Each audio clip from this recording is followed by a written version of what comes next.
Mga buso dito para sa mga magdi-DIY at saka sa mga bagong technician, magbibigay naman tayo ng ideya. So, ideya, hindi nyo kailangan gayahin eksaktong-eksakto kung anong ginagawa ko. Ideya lang kung saan kayo gagalaw, kung anong dapat galawin. Kapag ganito yung problema, o hindi naman talaga siya problema as in, normal pa. Normal pa. Itong gagawin natin ay bababaan natin yung biasing ng amplifier na to. So, ilagay muna natin dito yung camera. So ito yung transformer. Ito ay board ng 733 na Sakura. Ayan. Sakura 733 2008 model. So ang gagawin ko dito ay bababaan ko yung bias kasi para sa akin parang natataasan ako. Mabilis kasi uminit kapag ang bias niya. Sasaksak ko muna tapos pakita natin dito sa tester. So plug natin. Ito yung biasing niya mga boss. Power on ko na muna. Okay. Naikabit ko na ba yan? Nag-switch na yung relay.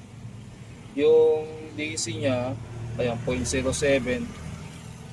Yung bias ang gagalawin natin. Yung bias kasi ay nasa 0.5. Ayan. 0.5. 0.5. Ito for 0.496. Yan. So, ang goal natin ay pababaan yan. At least mga 0.3 or kaya 0.4. So, pwede naman po yan 0.5. Under pa rin yan. Ang problema lang sa 0.5, malakas na malakas. Tapos, mabilis din uminit yung heatsink. Base sa observation ko. So, saan gagalawin? Ano yung dapat palitan? Ano yung dapat ayusin? Patayin ko muna ulit. So dito mga boss, i-share ko sa inyo, hindi naman kailangan gayahin yung value kasi nagdidepende yan sa tolerance, sa capacitance at saka sa gain ng mga transistor kaya minsan ganyan. So dito sa setup na to, yan yung original niya na stock. So ang pupukusan nyo dito muna ay hahanapin nyo muna yung tinatawag nila na bias transistor. So yung bias transistor sa 733 amp ay ito at saka ito. So may connection siya dyan na pababa papunta dito. So ayan, turo natin dito. Yung bias transistor ng design na to, nga pala mga boss yung mga ganitong design ng board o yung design mismo ng amplifier ay sa DB Audio halos ganito din. Kevlar, K-Audio, Concert Concert 702 B&A halos ganito din yung mismong design mismo. Okay, so yan yung bias transistor nya, yung 1740. Sa kabila ganun din. So focus tayo dito. Ano naman yung bias transistor, resistor na So sa base ng transistor na to mga boss, sa base ng transistor na yan, ayan, itong gitna, base yan, tatakbo yan dito. Tapos, itong dalawang transistor na resistor na to, yung isa niyan papunta dito sa isang driver transistor. Tapos itong isa naman, ayan, papunta din dito. So, mag-a-adjust tayo dito. Nga pala mga boss yan yung pa yung original na estado niya o yan pa yung original na resistor. So, ang unang tatargetin natin dito pagpalit ay itong 270 ohms. Yan, papalitan natin yan. Nga pala, naka-series yan dito sa 1K. Ayan papunta dito. So, total niya nasa 1.2. 1.27 ohms. 1K tapos 270, 1.2K. Yan. So, ito yung tatargetin natin dyan. Sa Sakura naman, 737, ang pinalitan natin dati doon ay dito. Kasi ito ay 3K. So ngayon dito tayo magpapalit. Itong 270. So papalitan muna natin yan ng mas mataas na value.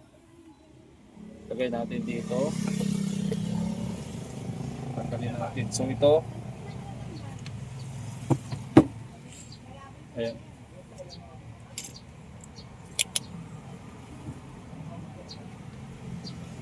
Nga pala mga boss, habang kinakalas ko to, nakatanggal na to, naka-unplug na.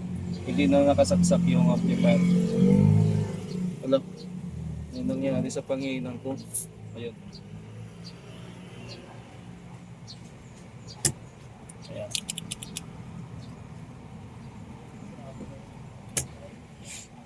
Tatanggalin natin. So ito, 270 ohms. 270 ohms. Tatanggalin. Ngayon, ito na yung 270 ohms niya. Ngayon, susubukan natin na mas mataas na value. Meron naman tayo dito mga 330 or ano, pero taasan natin.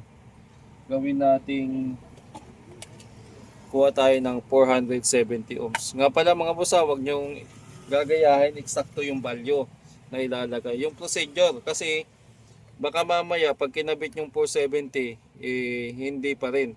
Depende kasi yan sa ano, sa pyesa, sa bawat amplifier. So dito, subukan muna natin ng magta-trial pa rin tayo, 470. Yan, 470 muna ilalagay natin. Tingnan natin kung mababa yung bias. Ngayon, kung medyo mataas, halimbawa, nangyari dito nung pinalitan natin, tumaas yung biasing niya lalo, kukuha tayo ng mas mababa sa 270. Pero pag itong 470 ohms, nagdagdag tayo ng 200 ohms ay bumaba yung bias, ibig sabihin, pataas ng value, pababa ng bias. Tingnan natin. Okay. So ayan mga boss ang kinabit natin. 470 dito yan.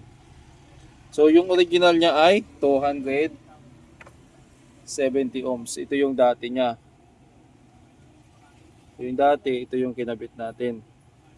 Ngayon, pag chinik natin to at bumaba yung biasing, ibig sabihin, pataas, pili pa nating taasan para bumaba pa yung value. Subukan natin ngayon. Yan, saksak ulit. Okay. Try natin i-power on. Yan. Check natin yung biasing. So bumaba siya mga boss. Nasa 400 na lang. 410, 0.4 na. Hindi na 0.5.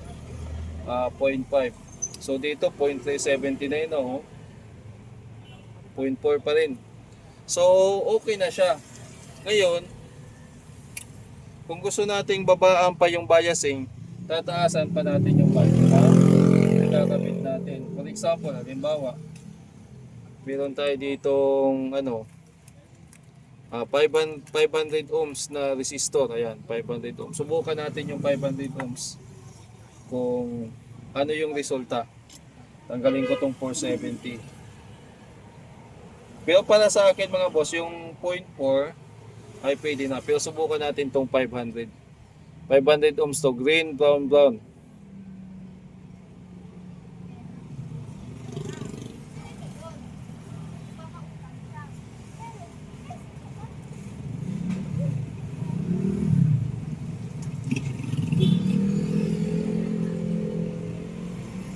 Ayan, sana nakahinang ba ng maayos. Okay. So 500 ohms na naman yung kinabit natin ito. Subukan nating i-power on ulit. Tingnan natin kung bumaba kasi nasukat natin 0.4. This time 0.393 na. Ayan. 0.395. Kabila. 0.388.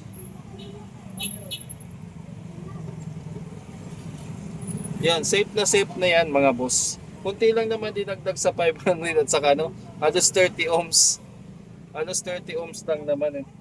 So yung 470, ibig sabihin nito, kapag mas mataas yung value ng resistor na ikakabit natin, mas bababa yung bias. Kapag ginawa ko pang yan, halimbawa, kinabit natin 500 or 560 or ay mas pa siya, mas bababa pa yung biasing.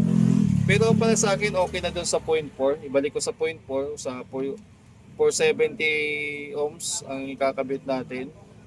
Okay na yun. So, yan lang yung tips na magagawa natin kung paano pababain yung biasing ng ganitong amplifier. So, alam nyo na kung saan gagalawin yan. Yung kabila, yung dito sa kabilang channel, gagayahin ko na lang yan. So mag-i-stick ako dito sa 470 kasi ito pinakamaraming available.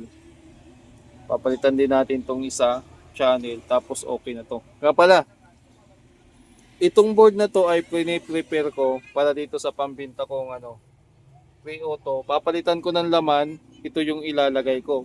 Ito din yung transformer niya. So abangan nyo mga boss.